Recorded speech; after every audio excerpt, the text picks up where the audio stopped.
Okay, so, all right, so what are seeds? They're specialized plant structures that can reproduce a plant. They're a mature ovule and is the result of sexual reproduction of plants. And in gymnosperms, we're talking, the seeds are produced directly on scales. There's no covering ovary on top of them. They just are produced on scales. Gymno naked sperm seed, so that's where that comes from. What's an example? Like, I guess when you're done with this, like, you give some examples, because all this terminology is new. Okay, so let's start from the top.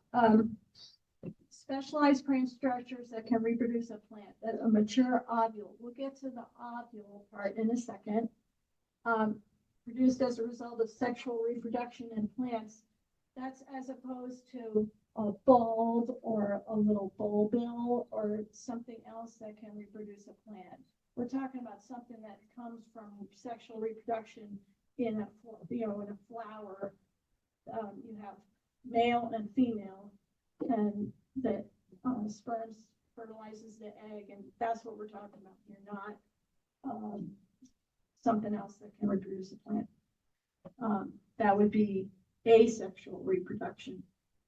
So gymnosperms, when we say gymnosperms, we're talking about pines, firs, spruces, those kinds of plants. And then angiosperms are all of the flowering plants that produce an ovary and produce a carpel ovary. And we call those vessel, the term angiosperms literally means vessel seed. And the seed is produced inside an ovary, where the ovule is produced inside a carpel. Carpel is another term for ovary. Okay, so in a big, broad sense, we're talking about when we have an ovary in a flower, inside the ovary is an ovule. The ovary will become the fruit. The ovule will become the seed, and inside the ovule is an embryo. So that's the way over simplified version of what we're talking about here. So the ovary is going to become the fruit. The ovary wall is another term, is pericarp. I'm going to tell you a lot of terms, and for those of you who are, this is too much, just forget about it. Just look it up later. You can remind yourself later, and you have the handout to look at later, because I don't want to overwhelm you. But anyway, the ovary is the fruit. The ovule. What? Everybody should have. Oh, okay. Background. Does everybody have the handout? Sorry, did everybody get the handout? Okay, so and all the slides are in the handout. They're not in color. Anyway, the ovary is the fruit. So you're thinking of like a tomato, an apple, a pear. Those are fruits, and the seeds are within there. So the ovule becomes the seed once it's mature. That's where the seed is derived from. So the ovary has ovules, and ovule is a fertilized egg that is starting to grow. Inside the ovule, we have a seed coat. We might have some nutritive tissue, and then we have the embryo. Now, we don't always have nutritive tissue, but we always have an embryo if it's been fertilized and it's growing. So the seed, got a seed coat, we got maybe some nutritive tissue, and then we have an embryo. So the embryo comes from the egg, and the sperm starts to produce the miniature plant. The embryo is a miniature plant. Okay, so what's the embryo consist of? In dicots, which means plants that have two cotyledons, which over today. I hope you'll hear this many times, but the dicots have two cotyledons. So if you think of up top here, this you see those two little things sticking off the top. That's actually a cactus embryo. And the fun thing about the cactus embryo is it's all root hypocotyl, and the cotyledons are very tiny. And then these are miniature seeds. That's just, it could just be a little V-shaped embryo with not much differentiation at all. And I'll come back to that. But this is a bean seed that has been cut open. And so this is one of the cotyledons, and the other one has been taken away. And inside you have a root and you have the first true leaves. Now in grasses, the anatomy is a little different, and we'll come back to this again, but it consists of all of this part. This is the embryo. This is nutritive tissue. This is the embryo. This is nutritive tissue. Embryo, nutritive tissue, embryo, nutritive tissue. So that's just sort of an introduction. We'll get to this and more when we go to each family of seeds we'll talk about it. Okay, now in general media, the term seed is used for a wide range of things that are not actually true seeds. So in seed testing, we seed analysts and people who want to use plant keys, or people who with an avid interest in plants. We want to be a little more specific. So to get around the confusion when people call things seeds that aren't actually seeds, that may be fruits or maybe not true seeds, we call it a seed unit. So the seed unit in seed testing is what is the farmer going to put in the ground? What is the gardener going to put in the ground? And so if we say seed unit, then we get around the confusion that comes with non-technical use of the term seed. So a true seed is a mature ovule, as I just told you, but the seed unit can be the whole fruit. It can be attached floral structures. It could be the entire flowering unit. Inflorescence is another term for the whole flowering part of the plant. And this is buffalo grass, and this is all compacted and fused together. There are blooms, there are other little bracts that are all compacted into there. There are multiple embryos in there, but this is the thing that is planted by the farmer or the gardener. And so seed analysts, to get around the issue of that, yes, there's multiple seeds in here, we're going to call that the seed unit, the thing that's planted. And these are Artemisia, the sagebrush, giant sagebrush. This right here is the fruit. This is the floral structures that are still attached. These are immature ones that are not going to produce a plant. There's various stages, but anyway, this is the seed unit, the part that's going to be planted. So it could. This is sagebrush, Artemisia. I think it's Artemisia tridentata. And up on top, of course, that's a pumpkin seed. So if you think of a pumpkin, that's the fruit. Pumpkin seeds, true seeds. Yeah. This is a solanum. This is in the nightshade family, it's a pepper. That's a pepper. Capsicum. Yeah, that's what I wanted to say about that. Okay, so I'm going to talk about some embryo types. A lot of these seeds can fall into a group of embryo types. The first one I want to talk about is rudimentary.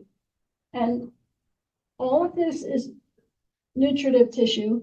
And the embryo, this is at the point of maturity, when the seed is mature and falls off the plant. This embryo is just this tiny little group of cells that have been formed into a V-shaped embryo, and those are the two cotyledons and the radicle and hypocotyl, the root shoot axis. That whole thing is right there. And if this is a columbine seed, and if you know, columbine seeds are pretty tiny to start with, and this embryo is way underdeveloped, massively underdeveloped. And this is at the point of after it's shed from the plant, after when it's considered mature. But there's still a lot of growing that's going to need to go before that emerges from the seed coat. And there's a lot of nutritive tissue, and you can understand how it isn't just the embryo, whether that's viable or not, but is the nutritive tissue sound? Is it discolored? Is it, that's also going to play an outsized role in these kind of seeds as to whether the seed is going to germinate. It's like not just the embryo, not just is the embryo alive, but is the nutritive tissue sound and live and other things. Okay, the second one I want to talk about is miniature. Okay, these are also tiny seeds, but the embryo takes up a much larger proportion of the seed. There is like a bit of nutritive tissue surrounding the embryo, but the embryo takes up most of what's inside the seed. And then, but the seeds themselves are very tiny, under 2 millimeters. And so effectively, these are also almost like a rudimentary embryo, but the seed is tiny, so and the embryo takes up more of the seed cavity. Linear these are a little bit bigger seeds. There's like a layer of nutritive tissue around them, and the embryo is oriented in a linear fashion, but it can also be like a spatula. The cotyledons could be in a like a hand or a spatula. So the root part's down here, the seed leaves or cotyledons are up here.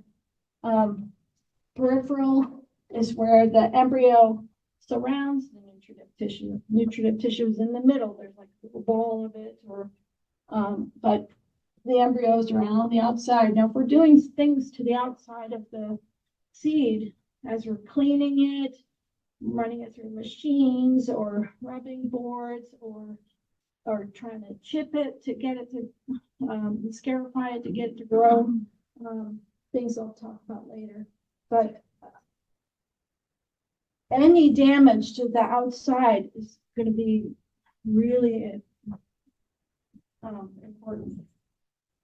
I was just curious, in that top image of peripheral, are you saying the nutritive tissue would be like in the center? Oh, okay. And it's like wrapped around it? Yeah, this is the embryo, and imagine this embryo placed right in here. Right, this picture is black and white, so it's harder to see, but this is the seed coat, and this is a hunk of nutritive tissue. So imagine this placed right there. That's how that is. So rudimentary, tiny embryo, lots of nutritive tissue, and also very small seeds. Miniature, the whole thing is small and underdeveloped. Linear means a little bit larger seeds, but the embryo has a little bit more development. The cotyledons are here, shoot axis here. It's a little more development than this one, where it's just got this little heart-shaped embryo.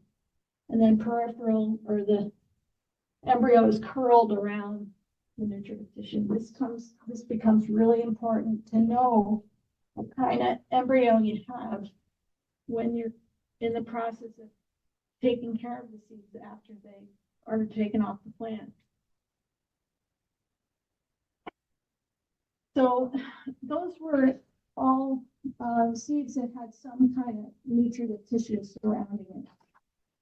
These are seeds where at maturity, when the seeds are shed from the plant, the embryo fills the whole cavity.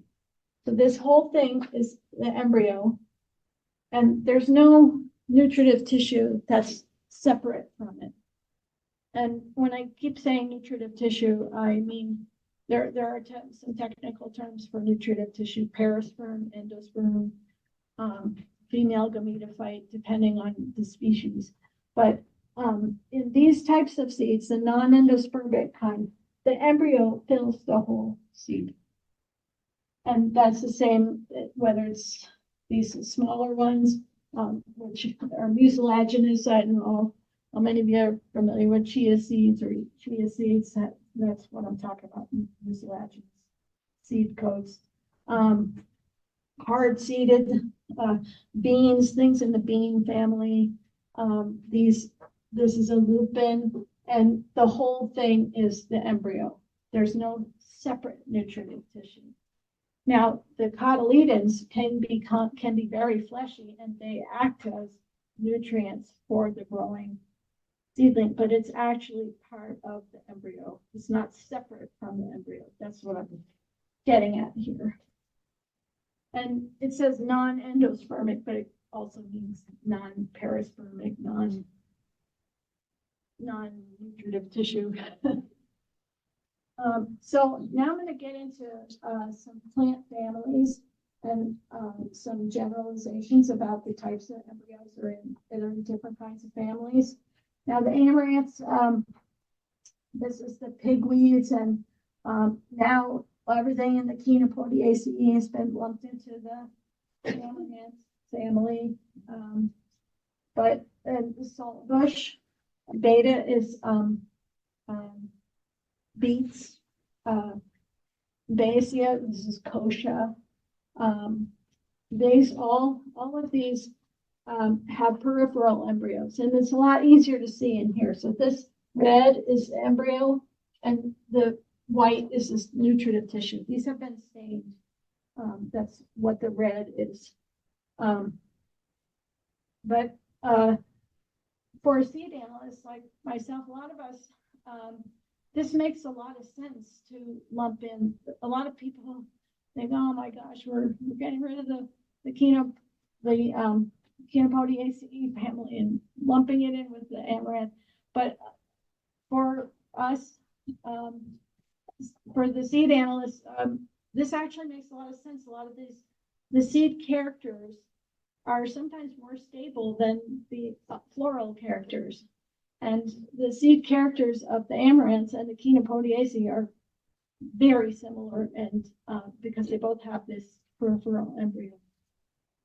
So that particular nomenclature changes or taxonomic changes actually made a lot of sense to me and a lot of people who know seeds. Okay, Anacardiaceae. I'm going alphabetically, so this isn't by any. There isn't any other. It's not taxonomic order. It's alphabetical. So this is Rus, the sumac. These have super hard seeds, like much harder than the bean seeds, and in fact, to get these to imbibe water, it's almost like a 3-day process. You got to shave some of the seed coat, let it imbibe, shave some more, let it imbibe. If you chip too much off, that embryo will swell up and it'll push out, and it will damage the embryo because the embryo inside is imbibing at a different rate than the seed coat on the outside. And in nature, these go through animal guts. These get scarified by the acid in animal guts. And so if you are trying to germinate these and you don't want to deal with acid scarification, scarification means abrading or etching the seed coat in some way. Mechanical scarification is when you chip it with a blade or a sharp instrument. Chemical scarification is when you use acid to etch the seed coat, either hydrochloric acid or gastric acids inside animal guts. That's how these seeds germinate, is they go through animal guts.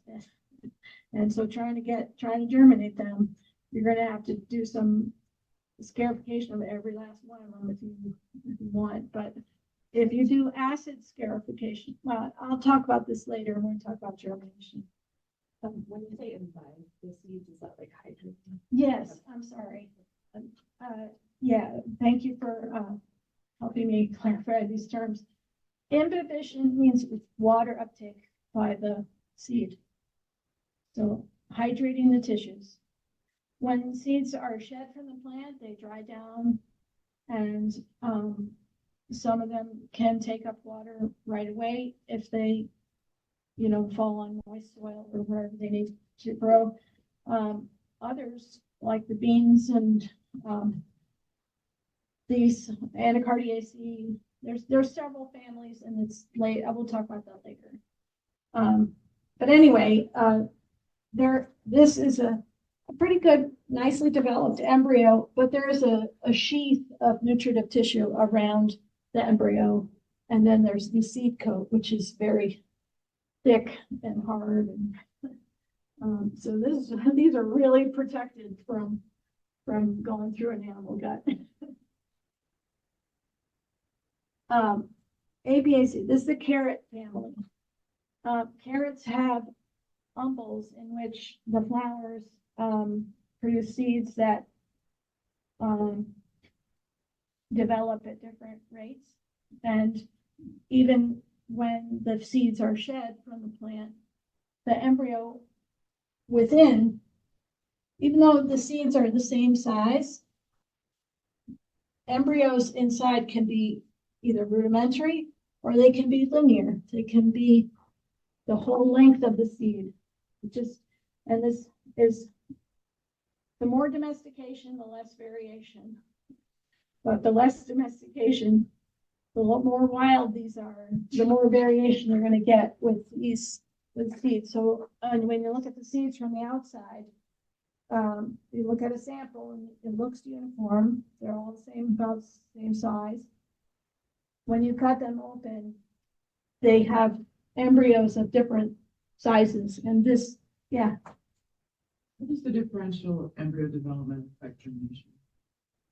As I was just about to get to, is that this is an adaptive advantage because it lets this species shed seeds that may germinate readily and some that don't germinate readily. And so if the conditions aren't right when the seeds are shed, there is at least a portion of the population of seeds that can wait a while until the conditions are right or take longer to develop and germinate. Did that answer? Yes, Okay. and Yeah. I'm assuming that the one on the left will germinate more readily than the one with the little tiny embryo. As the seed is sitting there waiting for good conditions, is the embryo then developing? No, if it's dried down. Okay. Seeds are dried down. They're known as quiescent. Okay, Just so it different did from in that dormant. state for quite some time. If it's dried down. Once it's hydrated, stuff happens. Stuff starts happening. That's a technical way to explain it. And also, in this case, with the carrot family, this nutritive tissue, see how it's all red? This stain, by the way, it's a viability test. It's called tetrazolium, and it stains respiring tissue red. So if the tissue is undergoing respiration, if it's living, it will stain red. And in this case, the carrot seeds have living nutritive tissue. So in fact, these two are non-viable because the nutritive tissue should have stained and it didn't. But even though the embryo stained, but the nutritive tissue is not, it's not alive. So that's not going to germinate. Andy, I have a question. Yeah, So like when we use the words like determinate and indeterminate to describe how a plant grows, that would you use those terms for the seed?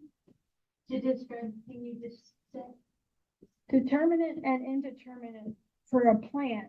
What that means is, like with tomatoes, there are two kinds of tomato. There's indeterminate and determinate tomatoes. The determinate one means that it produces all the tomatoes and then it's going to produce and then it stops. The other one is indeterminate. It'll keep growing as long as the growing season allows. It'll keep producing and producing and producing flowers and until it freezes and you're done for the season. So those terms aren't really, we don't use those terms so much for seeds. There are flowers that are indeterminate, and those are producing seeds of different maturities along the inflorescence, the stem, the flowering stem. And those, some of those may be immature and some may be mature at different times. That's indeterminate. Determinate means they produce all the seeds at once, and they're done like a wheat cyclet. You want all those to be mature all at the same time. We've bred wheat to be that way so that we can harvest it. And a lot of domestication involves changing something from an indeterminate to a determinate flowering thing. That's a lot of the difficulty with domestication of things that are indeterminate, because we don't want to go out in the field multiple times. We just want to go once and harvest it all. The carrots, when those seeds are mature and that umbel is mature, those umbels, they have embryos of different sizes, even though the seed is technically mature. The embryo may be different sizes within a population of the seeds from that umbel. So it's a little bit different of a case. I don't know if that. No, that was great. Okay. So Asteraceae, this is a case where we're calling these things seeds, but it's actually a fruit. A sunflower seed is a fruit, technically. So if we want to be accurate, and it's the fruit, you'll see in some references, they will call it an achene, but really it's called a cypsella. So you'll see cypsella in some references in achene and others, but technically achenes come from superior ovaries. Superior ovaries are ones that sit on top of the floral parts, and inferior ovaries are ones where the floral parts enclose the ovary, and the floral, the calyx and the petals and sepals come off from above where the ovary is. So anyway, that's just, I don't want to get too much, but anyway. So we got, in a sunflower seed, you have an extra layer, basically. The hard part in a sunflower seed, the outermost thing is the fruit coat. The true seed coat is actually a membrane. It's this clear membrane. So even though you, like, if you think of a sunflower and you've taken the shell off the sunflower, you haven't taken the seed coat off. There's still a seed coat on there. It says it's a membrane. And when you're germinating those, it's not enough to take the whole, or the, the fruit coat off of that cypsella. Sometimes piercing it or cutting it or something gets the air in there, and that stimulates the tissues may be hydrated, but that membrane inhibits the exchange of gases and inhibitors if there are any.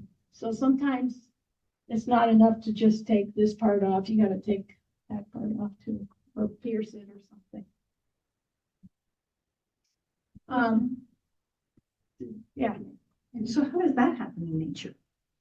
In nature, you've seen birds tapping open the sunflower seeds, and they twist it around and they poke at it and until they get it open. They eat it, and sometimes they drop it. And so that's one way. What about the sunflower seeds that I take in their shell and plant in my garden and then sprout? Yeah. Well, they're domesticated. Yeah. And so some of that's been bred out of it so that they will germinate readily. So the borage seeds, they have the whole thing is embryo. There's no nutritive tissue that's separate. So that whole thing is these are the cotyledons. This is the root tip. They're really fat. They're fleshy, and they yeah. And the cotyledons are up at this end, and the radicle or root is down at this end. The brassica, this is the mustard family. The mustards they don't have separate nutritive tissue. The whole thing is the embryo. This is the hypocotyl radicle. These are the cotyledons, the seed leaves. And this is how they grow. They're kind of nested on top of each other, and the two cotyledons have these lobes which make it look like there's four, but they're two. It's just deeply lobed. These just haven't opened up yet. Anyway, the whole thing is the embryo, but this is the delicate part that you want to avoid if you're handling the seed. Cannabis, same thing again. There's a little bit of the nutritive tissue inside, but they imbibe readily and they'll crack open their little seed coats.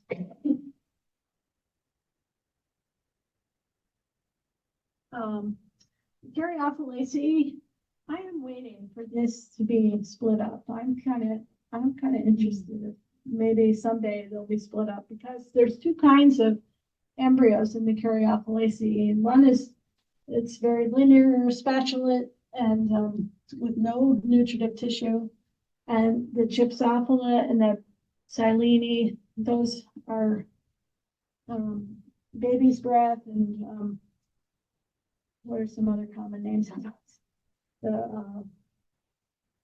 Well, anyway, it's the what's the common name? Yeah, catch fly. Pinks. But the Dianthus has this one kind, and this Gypsophila and the Silenes have these others that are peripheral around this hunk of nutritive tissue that's in the center. and they look really different from the outside. So I'm kind of curious, and someday down the road, this is going to be split out, the dianthus is going to be split out from those. Convolvulaceae, these are really fun to look at. They look like brains inside. They're all folded into, they're pretty large seed, several millimeters, but they're all, those cotyledons are just all folded in. There's a little bit of sort of gelatinous nutritive tissue, which I've teased away from these pictures, but from these embryos. But that's what the embryo looks like inside. What is that seed? It's morning glory, bindweed, morning glory.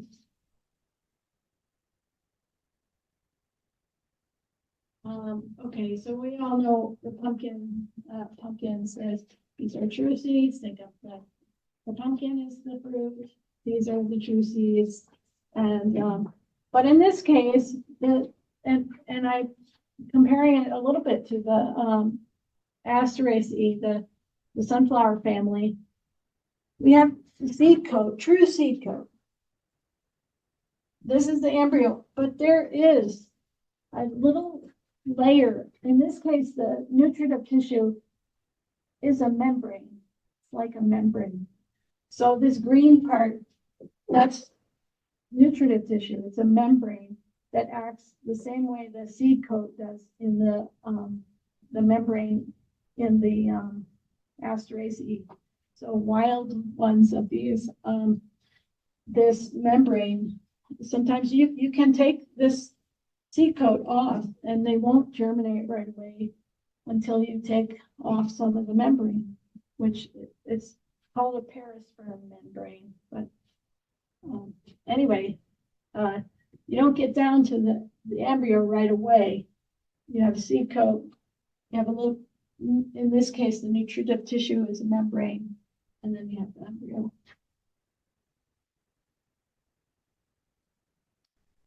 I put this slide in because if you just don't look at this picture for a second, across the top, I just wanted to show you that these seeds have very similar characteristics.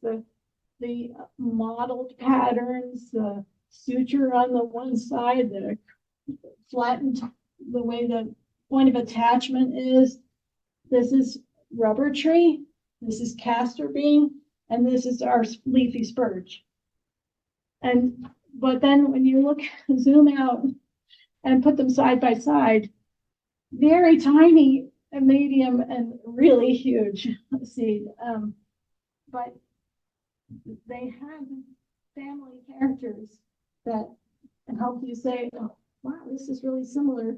And I've seen this before, but so size isn't really an indicator of family at all. But there are characters that make you say, oh yeah, they're similar. And they're actually kind of stable. What? It's the rubber tree plant, the rubber tree in Brazil. It's in the tropics. So the rubber tree, castor bean, and our leafy spurge have these seeds that are really similar, but there's just this enormous size difference. Kind of funny, but they're still in the same family.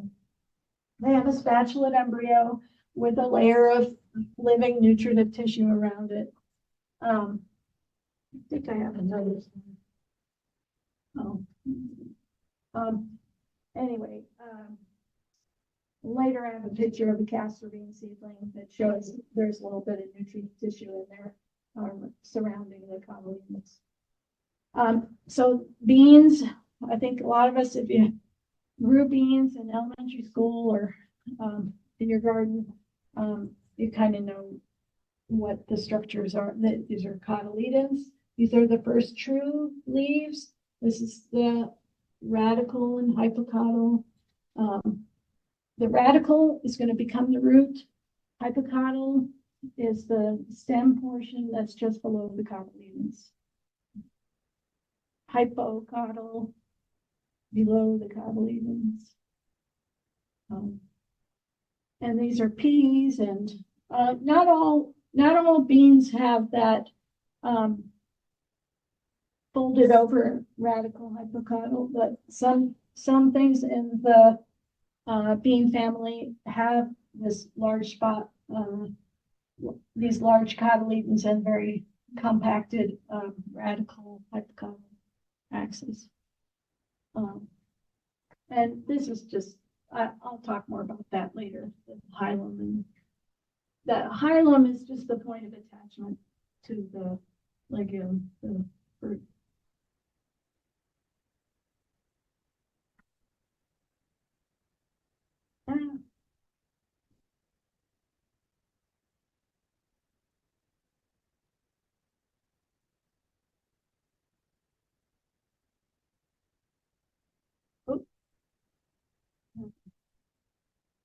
Okay, well, and a lot of legumes, things in the bean family and pea family have this mitten shape to the seeds. This part of the mitten, one time, I'll tell you, dahlia, purple prairie clover.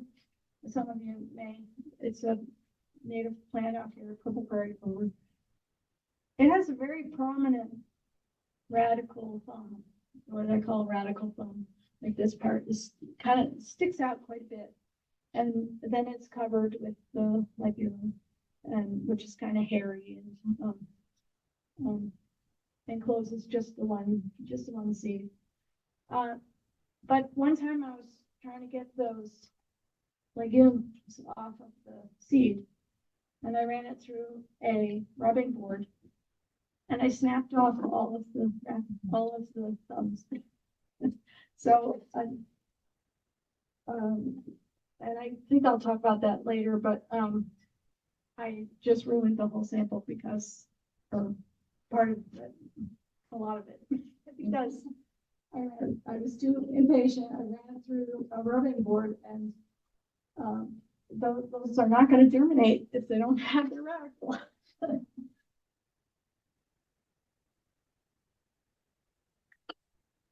Okay. So we've been talking a lot about dicots with two cotyledons, two seed leaves. Monocots are things that come up with one first true leaf, one cotyledon, or modified cotyledon, so to speak. So that includes onions and things in the lilies, and Sparganium is in its own family, but these all have these linear. You're not going to see two cotyledons in here. You're going to only see one thing coming, one plumule, one leaf coming out of the seed. This is a orchid. This is these are orchid seeds are very tiny. They're like dust. And in the nursery trade, when they breed orchids from seed, they use tissue culture. They use an agar media with specialized nutrients that are developed just for different species of orchids. But in nature, they kind of land all, they're almost like fern spores, where they're released and from airborne and land wherever. So they produce lots and lots of them, but they're really, really tiny, and they there's going to be a gazillion of them related to proportionally to how many actually germinate and produce a plant.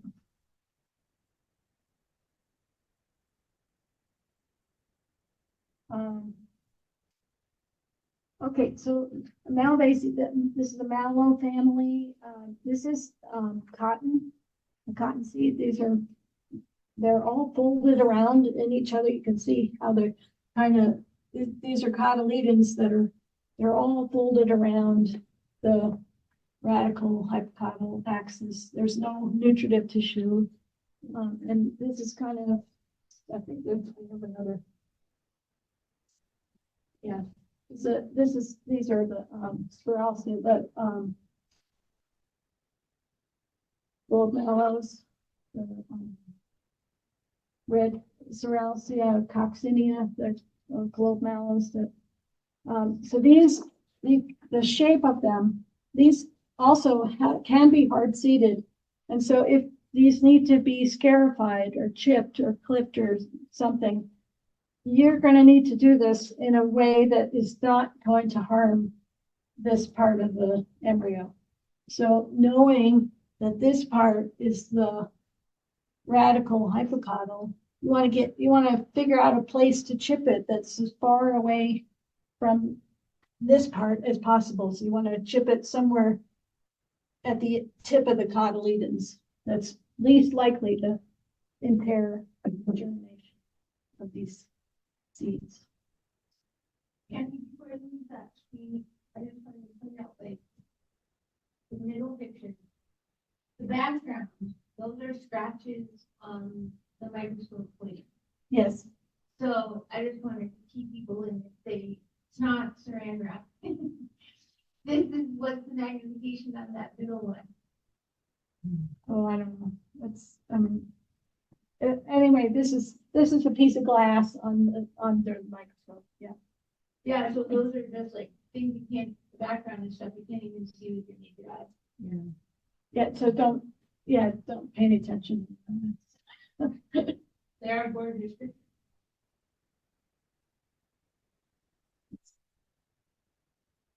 Okay, Nyctaginaceae, they have a peripheral embryo with a central nutritive tissue. Again, if you need to crack these open somehow, if they're not germinating readily, just put a cut right in the end where this big blocky part is, that's right here, without trying to nick the root there. So putting it in there, and then you just kind of rotate the blade a little bit to pop open the seed, and then you can get to it that way.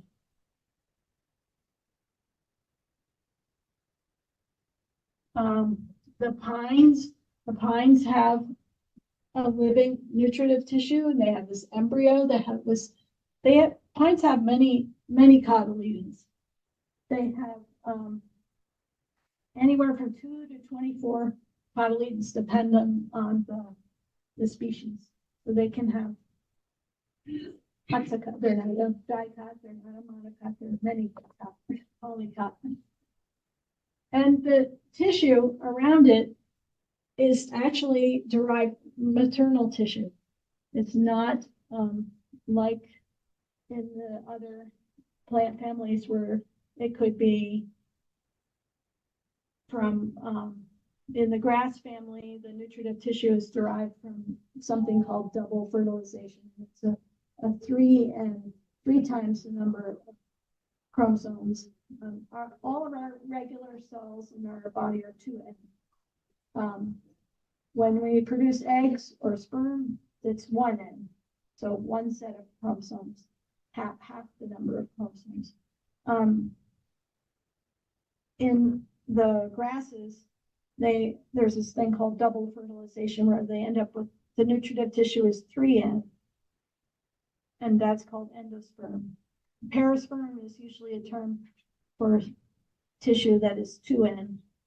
And this is female gametophyte, which there's no fertilization at all, and it came from the maternal, it's produced by the maternal tissue. So if you're doing genetic studies, don't just use this unless you want the maternal tissue.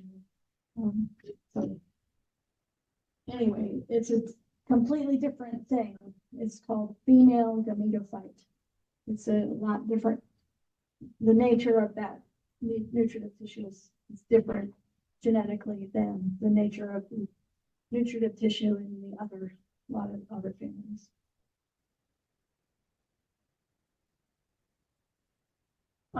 Okay, so the grasses, all the grasses, here's again where the term seed is not technically not accurate for what we call a seed.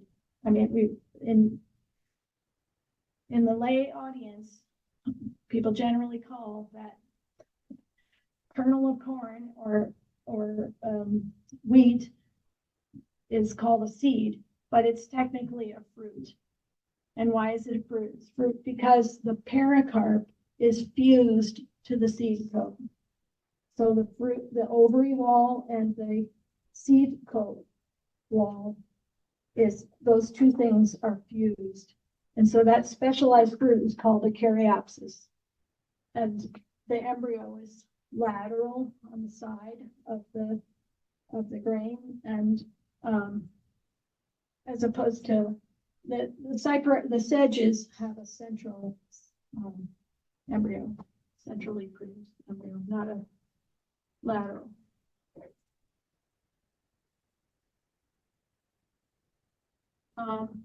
So grass is a huge family, a whole wide range of sizes and shapes of, but they all follow this pattern where you've got this lateral embryo and you have this special structure called the scutellum. This is sort of an interface between the nutritive tissue and the growing embryo. And so this is going to become the shoot root, the shoot. This is going to become the root here. So the radicle becomes a root. While the structure is still within the seed coat, it's called a radicle. Once it emerges, it's a root. That's the difference. And the plumule has another structure of a modified sheath over top of it. It's called a coleoptile. And in some genera of the grass family, the coleoptile elongates, and there's like a structure below the coleoptile, and it serves to get that plumule above the ground, and then it breaks open and the first true leaves come out.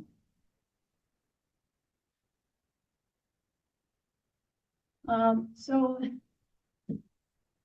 sometimes the embryo is small in relation to the rest of the seed, and sometimes the embryo, all of this part is the embryo, and all of this part is the plumule, and only this part is the radicle. So it can vary significantly, the proportion of the radicle to the plumule, and also the proportion of the whole embryo to the rest of the caryopsis. And there's a researcher, and he grouped these all into, there's a number of different characters, but one of them is the proportion of the embryo to the whole caryopsis. And he found that that's diagnostic. That's actually you can group them systematically. It's called the panicoid type, festicoid type. And so the festicoid type, all the genera that are in this group have very small embryos compared to the relation of the rest of the caryopsis. And these types have large ones in relation to the rest of the caryopsis. Okay, so ranunculaceae. This is columbine. I think we showed it I talked about this in the relation to the rudimentary embryos. Very tiny embryo. these three here, okay, so this one's normal. These two are also, these are abnormal and won't produce a plant. This one is abnormal because the embryo is dead. This one is abnormal because the nutritive tissue is discolored. So it isn't enough to say, oh, the seeds are firm, that'll be okay. No, we need to be able to figure out if the embryo is alive or not. And we need to know if the nutritive tissue is sound or not. And here's buttercup, the same kind of thing as the columbine, very tiny embryo, copious nutritive tissue. So prunus, you asked about prunus, right? Or you asked about prunus, yeah. Another case of going through an animal gut really helps the germination. And in fact, the Park Service is now collecting prunus from animal scat for their revegetation efforts because it's already scarified, it's ready to go. And they do germinate really well after they go through the animal gut. So if you can find some from animal scat, you're ahead. These woody, this is actually not the seed coat. In prunus, in this genus prunus, the fruit, if you think of a plum, the outer skin called exocarp, the flesh that you're eating is mesocarp, and this hard part, this woody, stony part, that's endocarp. It's still part of the fruit coat. This is the true seed right there. That's the true seed. And the brown, this inner part, that's the seed coat. That's the real seed coat. So, and a lot of things in the rose family have this woody endocarp. It's not the seed coat, it's endocarp. But that's kind of technical, but it you still got to get through to get to the seed. When you this brings up another issue that I'm going to talk about later, the difference between hard seeds and rigid seeds. Because these seeds are imbibing, even though they're rigid. But the true hard seeds, like in the bean family, those are not imbibing. Those, if you chop open a bean seed that's been sitting in, one that's hard, not a domesticated one that's imbibing. But well, I'll talk about that more when we get to germination.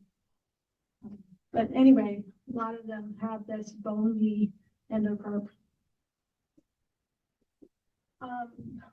Scrofulariaceae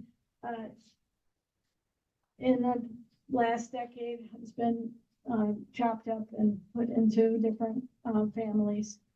To me, they'll always be all scroffs, but anyway, they have, a lot of them have miniature embryos, but also these sort of spatulate linear embryos that are embedded in a little bit of nutritive tissue.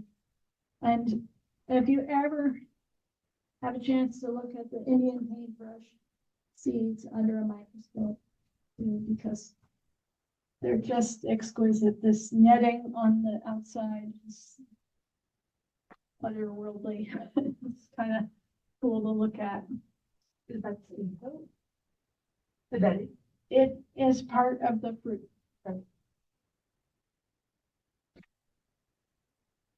Because this true seed is right there. It's inside there. I should have brought those with me. I just didn't. I have like 15 boxes in my seed collection, and I only brought 2. But Solanase okay, so we're talking about peppers and nightshades and, even petunias. The petunias are miniature seeds. They're very tiny. This is, less than a millimeter. And, they do have a little bit of nutritive tissue. This is nutritive tissue that is not viable. This is nutritive tissue that is viable. But this is the actual embryo with the cotyledons and the radicle.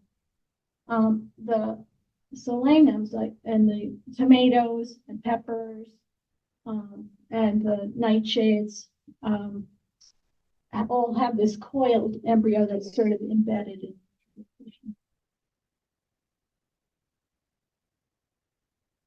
Here's some other curiosities that I would bring up.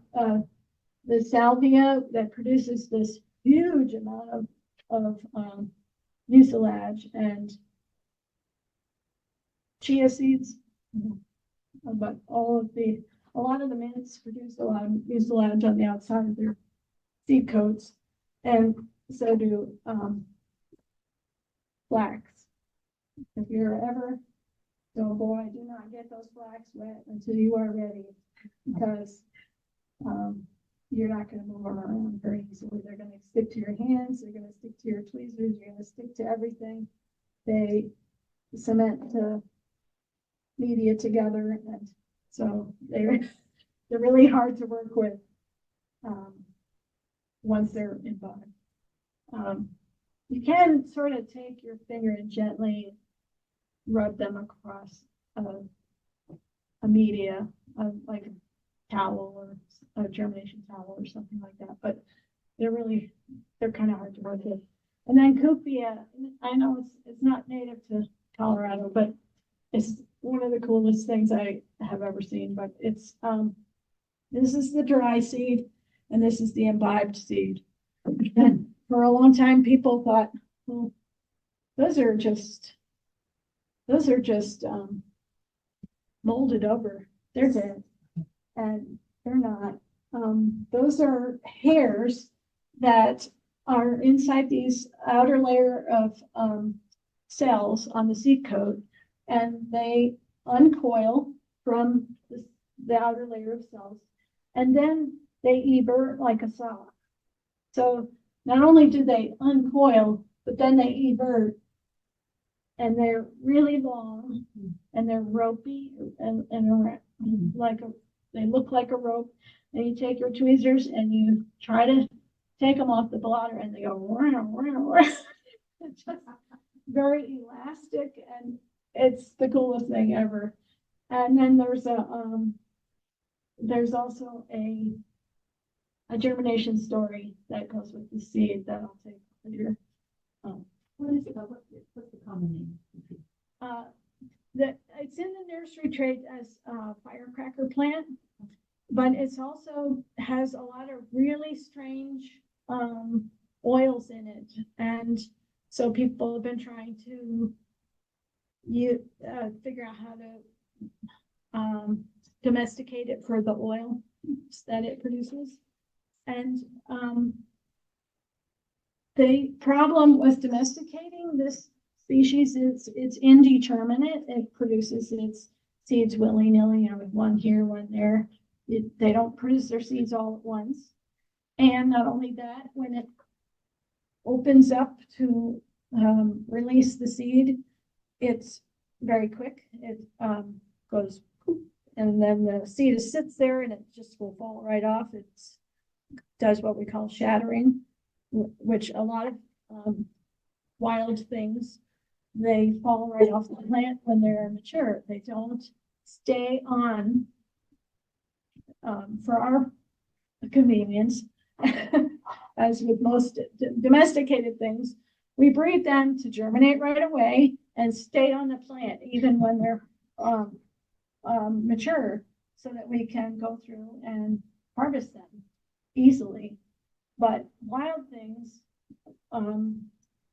they mature at different rates. They fall off the plant at different times, and they're not convenient for us. And that's the trouble with, collecting seeds from the wild and trying to get a sample that's uniform and it's just, those are that's what you have to deal with when you're dealing with wild things. They're not gonna be the same as domesticated ones. Another thing is pigmented embryos. These, people would see these and think, oh, they're discolored or they're necrotic, they're just, diseased or something, but these are natural. These are naturally pigmented. And especially these Nurembergia ones that are glowing purple, they're really interesting to see. That is normal. That is what they look like. And so sometimes we come across these. And, those are a couple of genera that in which we find them. They also give us problems with doing the tetrasolarium test, that chemical test for viability, because when they stain, they have these dark splotches, and we have to know what they look like beforehand, before they were stained, and so to account for this issue of the blotchiness of the stain, but so that we don't misread whether it's viable or not. What about cactus? I don't see the cactus in here. I had a cactus on the way back. Let's see.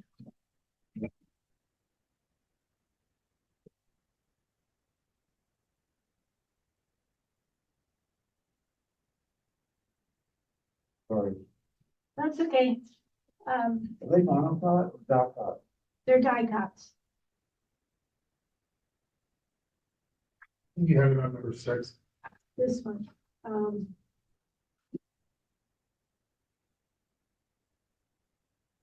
This is a cactus embryo. It's been taken out of its seed coat. It's all radical hypocotyl, and the two little bunny ears at the top are the contents. They're just kind of really funny that way. And they even before they come out, that one's a little more developed than some other cactus ones, but the cotyledons are very tiny compared to those huge radical hypocotyl. It's just like a barrel cactus, if you think of a barrel, it's all stem and no leaves. But is there something else that you wanted to? Anyway, I have a picture. That's one picture of a cactus embryo.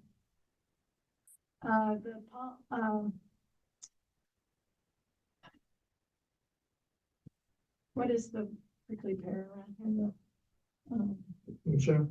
Opuntia polyacanthus. That one has a little more. It's almost like a solanaceae. It's got sort of coiled. It's coiled around some nutritive tissue, or embedded into some nutritive tissue. But it's a little more coiled than that. That one is